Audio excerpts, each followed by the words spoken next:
kalau ditanya lebih lanjut, Bapak Ibu waktu itu dengarnya dari siapa?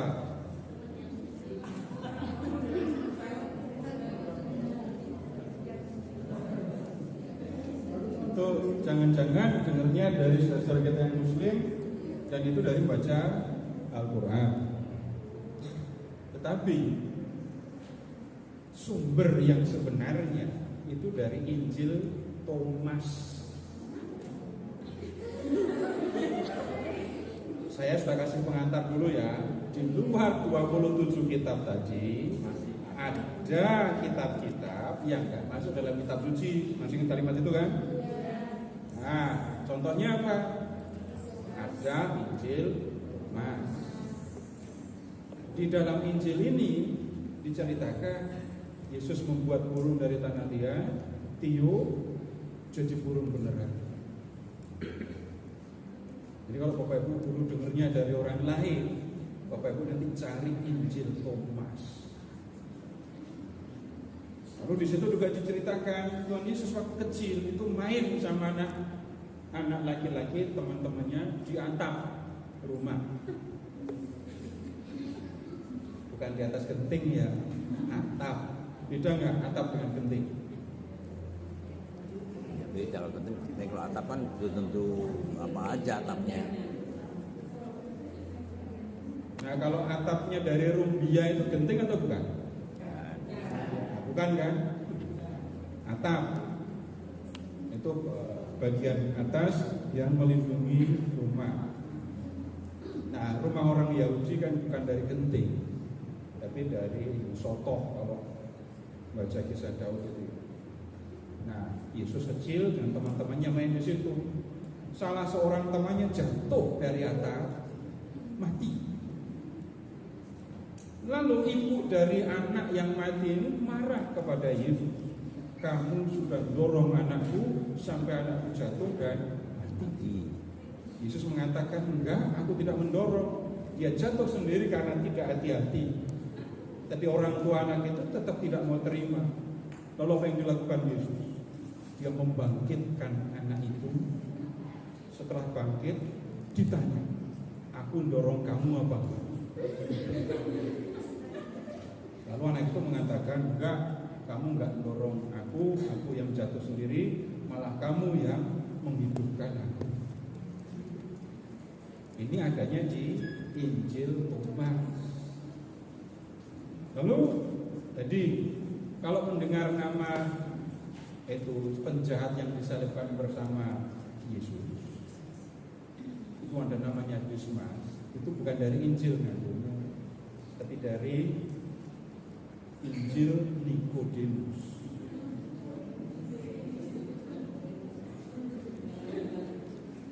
Ya, namanya Injil Nikodemus. Kemudian tadi saya menyebut Petrus yang mau meninggalkan Roma di zaman penganiayaan tadi ya. Itu ada sumbernya. Sumbernya dari kisah Petrus. Nah, ada tulisan-tulisan di luar Alkitab berbicara tentang Yesus, tetapi tidak masuk di dalam kitab suci. Bagaimana dengan Injil Barnabas? Namanya doang itu yang ambil nama seorang yang terlibat di dalam pemberitaan Injil. Saya dengar pertama kali waktu SMP dulu, Injilmu yang sebenarnya itu kan Injil Barnabas. Kami itu gak pernah dengar Injil itu. Injil itu dari abad 12 ditulis dalam bahasa Itali. Gak jelas kan? Dari seorang yang mulanya Katolik lalu meninggalkan gereja Katolik, sehingga sama sekali tidak bisa dipercaya kebenarannya. Di situ Bapak-Bapak akan menemukan Yesus yang waktu mau ditangkap berubah jadi orang lain. Lalu orang lain itulah yang ditangkap. Dari situ udah ketahuan sumber penulisannya dari mana. Sumbernya dari Al-Quran. Kemudian ada lagi Injil Yudas. Yudas Iskariot. Ya, Injil Yudas. Itu pernah diterbitkan dalam bahasa Indonesia.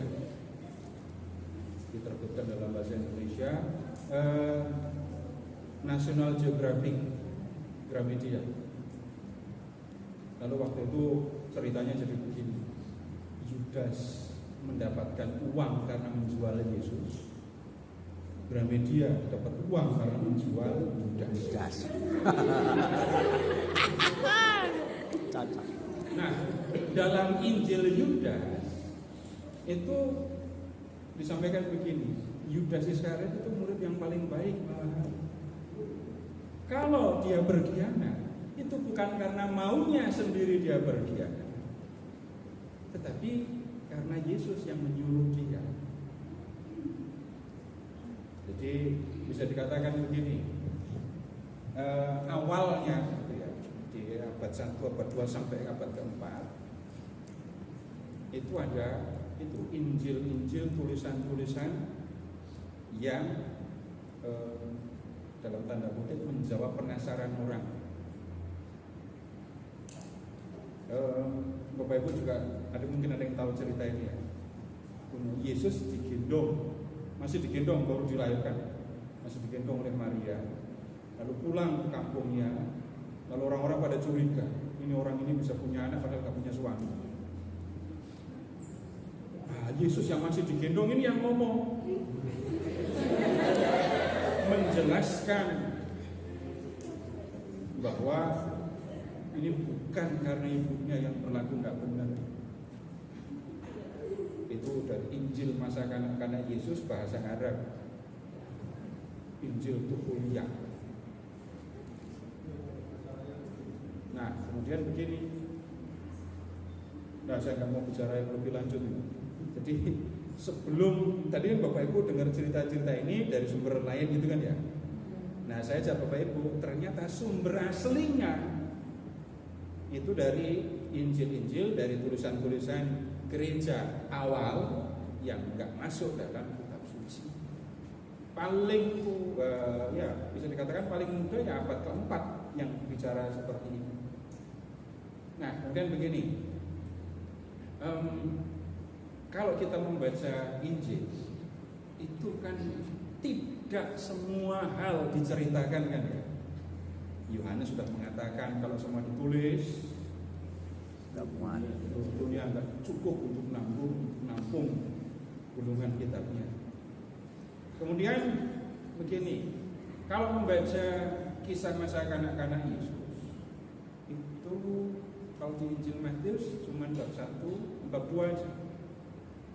Itu kunjungan orang Majus, Yesus yang dibawa lari ke Mesir karena pembunuhan bayi Betlehem. Ya begitu. Kalau di Injil Lukas, Yesus lahir di kandang, gembala datang, Yesus dipersembahkan, Yesus dibawa pulang ke Nazaret. Terus habis itu tahu-tahu umur 12 pergi ke Yerusalem. Udah begitu. Tahu-tahu Yesus umur berapa? 30. Itu siapa yang ngomong kalau Yesus mulai kerja umur 30?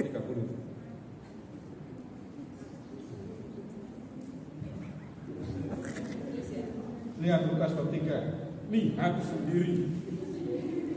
Nah, kalau informasi umur 30 kan saya nggak pernah menyalahkan. Yang saya tanya, bisa mengatakan begitu dari mana sumbernya? Bab 3.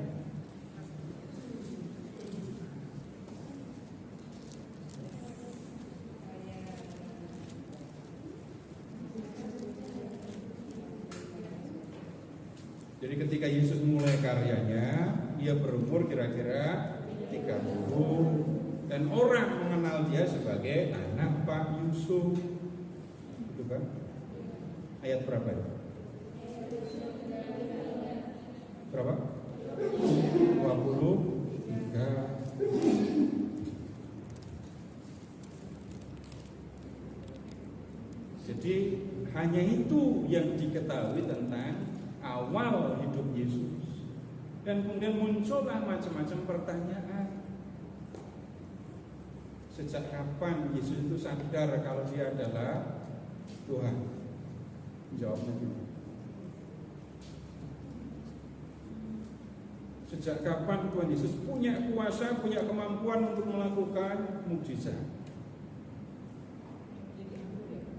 Bukan Bapak Ibu yang harus jawab sekarang. Tapi pertanyaan itu dari awal sudah muncul. Tapi tidak ada jawabannya di Injil kan? Maka kemudian ditulislah Injil-Injil seperti yang saya contohkan tadi. Jadi awalnya malah ada yang bilang Yesus kecilnya nakal ya. Ada yang ganggu, balasnya pakai puasa.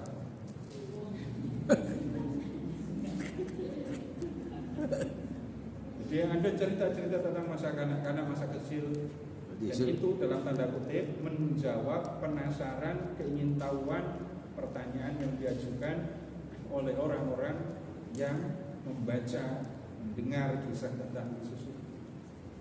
Pertanyaan yang seringkali disampaikan sampai sekarang, Injil bicara hanya sama Yesus umur 12 atau umur 30. Umur 12 sampai 30 kemana? Ya, muncul penasaran lagi kan. Udah mengatakan Yesus ke India. Iya. Tibet, belajar di antara para ini apa namanya orang-orang suci Buddha. Nah, kemudian itu juga bisa dicari sumbernya dari mana.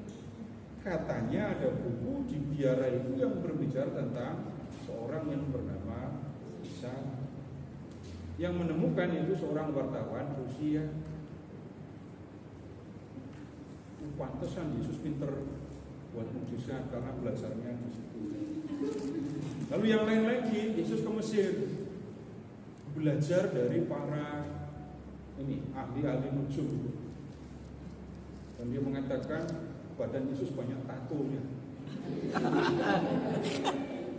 Ini tatonya bukan soal seni tato, tapi orang belajar ilmu-ilmu kuno itu ada tandanya di badan raja. Sudah hitam juga. Itu yang hal-hal yang muncul dalam perjalanan waktu dari abad kedua. Tapi kemudian begini, kalau ketemu yang seperti itu terus harus bagaimana? Biasanya di antara umat Katolik, kalau ada sesuatu yang menghebohkan, didengarkan, dipelajari. Tapi Injilnya malah nggak pernah dipelajari. Yang benar nggak dipelajari. Yang nggak benar jadi. Kalau ketemu yang aneh, heboh itu, pelajari. Misalnya waktu itu ya, ketika muncul Injil Yudas, memang rame, di mana-mana ada seminar dan seminarnya seru. Waktu ada ini novel Da Vinci Code, rame seminar di mana-mana karena orang-orang pada gelisah. Tapi kalau ditanya sudah belajar Injil yang benar atau belum? Umumnya belum. Jadi yang perlu dilakukan apa? Pelajari yang benar, Injil yang kita terima sebagai kitab suci. Habis itu kalau mau main-main, mau belajar lain-lain, silakan. Tapi jangan sampai, yaitu tadi, cuma ada ini rame ini belajar, ini rame ini belajar di sini, tetapi yang utama malah nggak diurus, nggak dipelajari. Nah, sikap yang seperti itu akan merugikan diri sendiri. Nah, kemudian begini, kalau memang ada Injil-Injil, tulisan-tulisan di luar kitab suci, lalu berarti waktu itu ada begitu banyak tulisan ya, sudah pasti lebih dari 27. Nah, kemudian kenapa yang masuk dalam kitab suci cuma 27? Bapak Ibu, minta maaf ya, nggak usah ngasih usulan. Kurang kok digenepi 30. Tapi Tapi begini, ingat tadi di salah satu surat itu kan disebutkan kalau terima surat ini baca di depan jemaat gitu kan. Termasuk surat kepada jemaat Galatia yang menyimpan kata, hai orang-orang Galatia yang bodoh.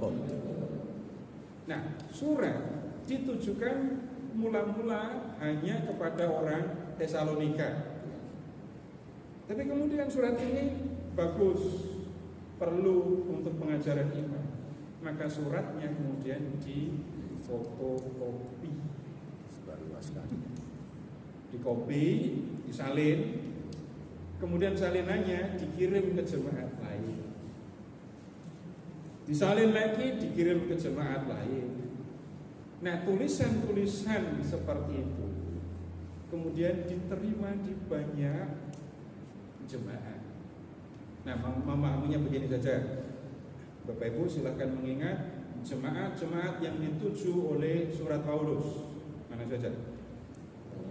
Terus Roma, Korintus, Filipi, Kolose, Tesalonika.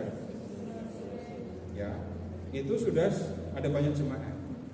Jangan lupa di Yerusalem, Yudea, Samaria, Syria itu ada banyak jemaat. Jadi surat diterima, dinilai baik. Bahkan setelah Paulus nggak ada pun, surat masih disalin, dikirim ke jemaat lain untuk dibacakan. Injil-injil juga seperti itu. Ingat, Petrus ngirim surat dari Roma kan? Yang nulis Markus. Injil Markus itu ditulis untuk jemaat Roma.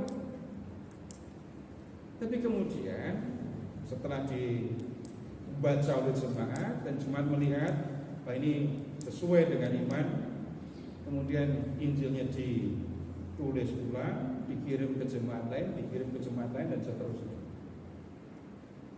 Injil Yohanes itu nulisnya di Efesus. Efesus itu adanya di Turki. Hal yang sama terjadi. Injil dibaca, diterima sebagai kitab yang diinspirasi, penulisnya dibimbing oleh Roh Kudus. Ini layak, ini menjadi kitab yang menjadi kitab suci. Lalu itu dikirim, digandakan, dikirim. Nah, penentuan ini kitab-kitab ini nomor satu itu adalah diterima di banyak jemaat. Itu syarat. Sekali lagi Bapak Ibu sudah nggak bisa revisi, tapi kita melihat apa yang terjadi pada waktu itu. Banyak jemaat yang menerima ini sebagai kitab suci, maka ini masuk kriteria. Kemudian isinya menyampaikan iman akan Kristus, diterima. Nah, itu yang kemudian ya membuat kitab-kitab yang tidak mencerminkan iman akan Kristus, contohnya Injil Yudas tadi, nggak masuk dalam kitab suci. Tapi ada juga tulisannya bagus, tapi nggak masuk kitab suci. Nggak saya sebut tadi karena isinya menyangkut bukan cerita, tapi ajaran-ajaran. Ada Injil Yakobus, kemudian ada yang lebih belakangan tapi sangat penting, Bapak Ibu nanti bisa cari surat dari Gembala Hermas. Tulisannya bagus, tapi nggak masuk kitab suci karena tidak tersebar. Dan kemudian ya jadilah jumlah kitab 27 seperti yang kita miliki ini sekarang ini. Ada loh ya kitab yang ini isinya kok miring. Antara surat 2 Petrus dengan surat Lukas. Nanti kita lihat ada miring-miring. Tapi yang kenapa? Kemudian Bapak Ibu, Timotius, Titus akan ketemu hal-hal yang mirip di sini. Diterima sebagai kitab suci, lalu diteruskan sampai kepada kita ini sekarang. Baik, sampai di sini apakah ada yang perlu ditanyakan? Bapak Ibu, jadwalnya dibagikan nggak minggu depan kita belajar? Baru flyer itu aja. Nanti akan tiap kali pertemuan kita ganti tema. Nanti kita akan lihat proses penulisannya. Nanti kita akan lihat, jangan sampai sudah belajar kitab suci masih bicara tentang Tuhan di surga, dikte, penulis dengerin, lalu mencatat. Kecewa kalau mikirnya itu. Tapi apa artinya kalau begini? Bapak Ibu, bacaan kedua, lektor bilang apa di awal? Bacaan kedua, lektornya bilang apa? Bacaan diambil dari surat Paulus. Di akhir bacaan lektornya ngomong apa? Sabda Tuhan atau sabda Paulus? Nah, yang nulis Paulus kok jadi sabda Tuhan? Nah, nanti di pertemuan berikut. Tapi sekarang silahkan kalau ada yang mau ditanyakan lebih dulu.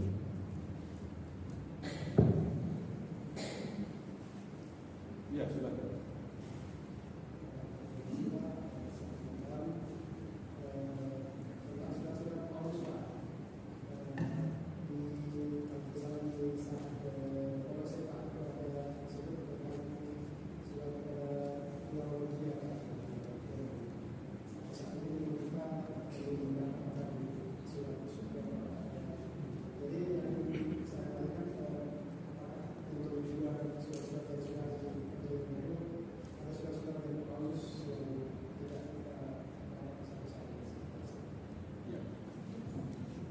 Nama Laodikia juga muncul di Korintus. Ada yang mengatakan surat kepada jemaat di Laodikia itu masuk dalam salah satu bagian di surat Korintus.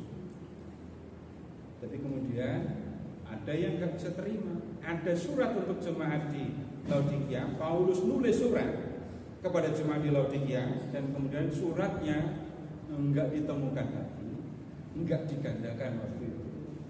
Terus nyarinya ke mana? Tidak tahu lagi. Dan tidak semua tulisan itu memang terawat. Sekarang begini, Bapak Ibu membaca kitab Yesus bin Sirah, pernah baca atau belum? Kitab ini yang Bapak Ibu miliki di bahasa Indonesia itu diterjemahkan dari bahasa Yunani. Padahal bahasa Yunaninya itu terjemahan dari bahasa Ibrani. Teks Ibraninya mana? Nggak tahu. Udah musnah, hilang. Sirah, kemudian Tobit, Yudit, Makabe, itu teksnya sudah nggak ada lagi yang bahasa Ibrani. Surat kepada jemaat di Laodikia, kemungkinan jawabannya itu masuk ke satu bagian di surat Korintus, atau memang sudah nggak ada lagi. Hanya begitu jawabannya. Ya, silakan.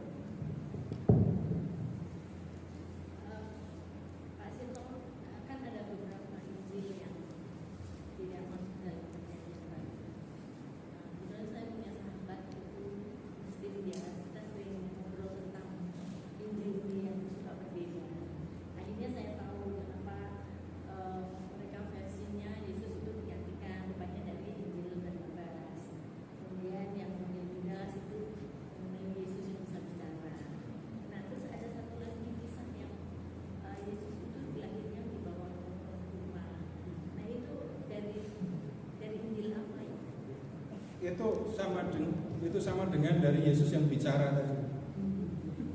Yesus dari Injil Tufulia, Injil masa kanak-kanak Yesus dalam bahasa Arab. Bukan. Kok saya nggak nyebut Injil Tufulia, Injil masa kanak-kanak Yesus dalam bahasa Arab. Injil Yudas itu yang bicara tentang Yudas murid setia. Itu yang nulis siapa? Yang nulis apa Zam? Yang memuncul. Apakah perlu tahu siapa yang nulis? Jawabannya itu cuma saya nggak tahu. Tapi sumber-sumber itu sekarang bisa didapatkan online. Jadi ibu mau belajar itu lebih lanjut, bapak ibu mau belajar lebih lanjut, silakan cari. Kalau ditanya siapa yang nulis, jawabannya kan nggak tahu. Orang-orang dulu itu nggak penting siapa yang nulis, nggak ada kepentingan. Yang menjadi penting adalah saya menulis, tulisan saya dibaca, itu yang penting. Kalau sekarang tulisan siapa? Kadang-kadang akan ketemu tulisan orang lain diambil dikasih nama saya. Iya. Nah seolah-olah nama saya yang penting. Dulu orang nggak bingung dengan siapa yang nulis. Jadi ceritanya itu kan Maria mengandung dari ini Roh Kudus itu. Nanti Bapak Ibu kalau dialog dengan saudara-saudara kita yang Muslim, jangan salah. Kalau bicara sama-sama bicara Roh Kudus, yang ada di pikiran kita dengan yang ada di pikiran mereka lain. Jadi seringkali nggak ketemu. Roh Kudus yang kita pikirkan beda dengan yang mereka pikirkan. Roh Kudus sama dengan Jibril, nggak ketemu lagi.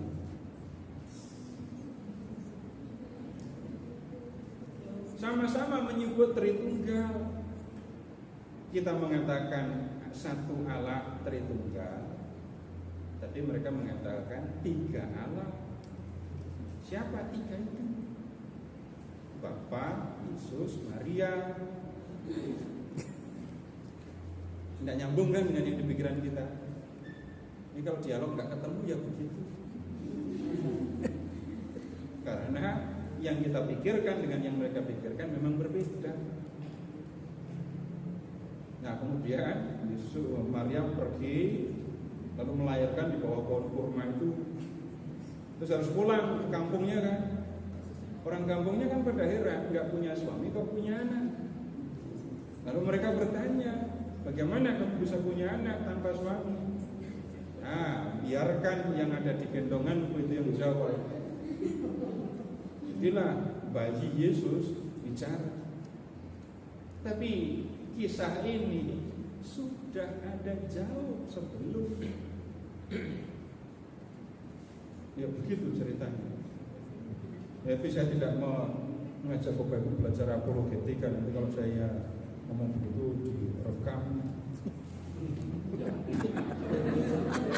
Dia apologetik itu. Saya mau ngajar yang seperti itu, saya mau ngajar diskusi itu syaratnya itu.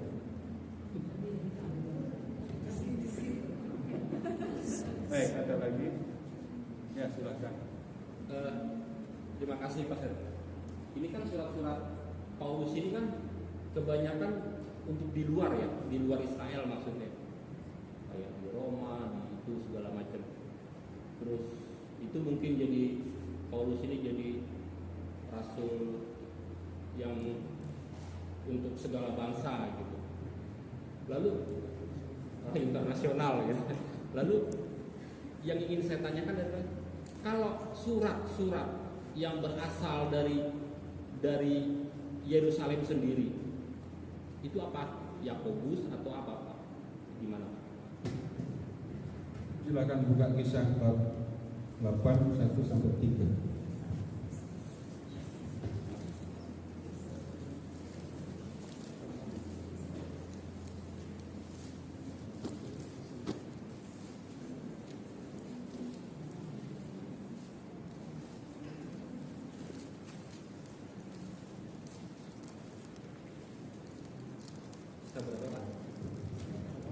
Kisah 8 1 sampai 3.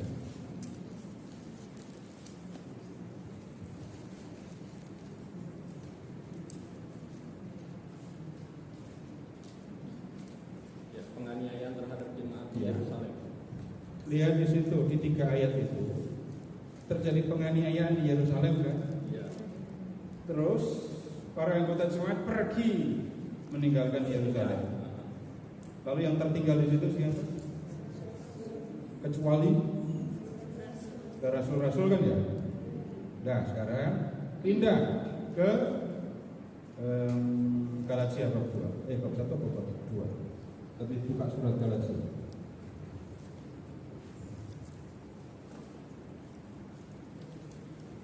Galatia Bab 1.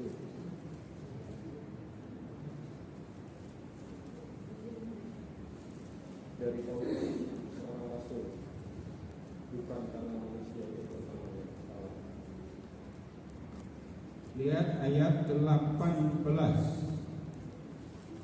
dan 19.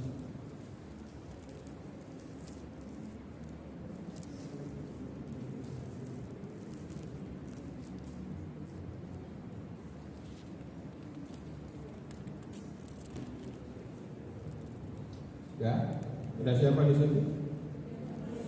Lihat ya, Paulus pergi ke Yerusalem mengunjungi Kefas, itu nama lain dari Petrus.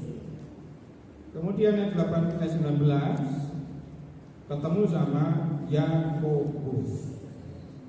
Yakobus ini bukan Yakobus anak Zebedeus ya. Nah, Yakobus anak Zebedeus sudah dibunuh, muncul sebentar dibunuh. Ini disebutnya Yakobus, saudara Tuhan Yesus. Lihat bab 2 ayat 9.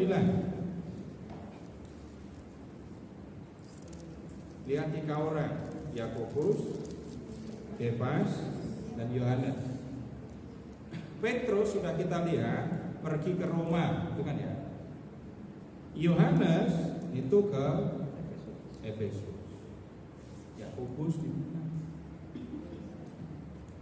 Kira-kira dia yang di Yerusalem, dan dia yang nulis surat tadi, yang nulis surat untuk 12 suku di perantauan tadi. Ya, hanya begitu. Kenapa kok Yerusalem tidak jadi pusat lagi gitu? Awalnya kalau kita baca kisah para rasul bab 2, dari bab 2 ya sampai bab 11, Yerusalem, ya minimal bab 8 tadi ya, Yerusalem jadi pusat. Tapi di Yerusalem gak aman, penganiayaan. Lalu para pengikut Yesus pergi ke arah utara, dan kemudian pusat pemberitaan Injil pindah dari Yerusalem ke Antioquia. Di situ kita ketemu dengan Paulus, Barnabas, ada di situ. Dan pemberitaan Injil yang ke arah barat, ke arah Eropa, pusatnya di situ. Di Antioquia. Dan kemudian dari Antioquia ada juga pusat kekristenan yang berikutnya, itu di Mesir, Alexandria. Kemudian yang barat dari Antioquia, kemudian juga ke Roma. Dari Roma pusat berikutnya Konstantinopel. Yerusalem menjadi awal, tetapi kemudian tidak terus-menerus menjadi pusat karena situasi seperti itu. Ya, begitu ceritanya. Kalau yang ke Mesir itu siapa yang bawa? Hah? Kalau yang ke Mesir itu siapa yang bawa? Rasul siapa yang bawa? Nanti silahkan kunjungi Mesir, ya. Dan kita akan bisa lihat Paus pertama gereja Koptik itu bukan Petrus, tapi Markus. Nah, sejarahnya seperti apa saya belum belajar. Tapi Paus pertama bukan Petrus, Markus.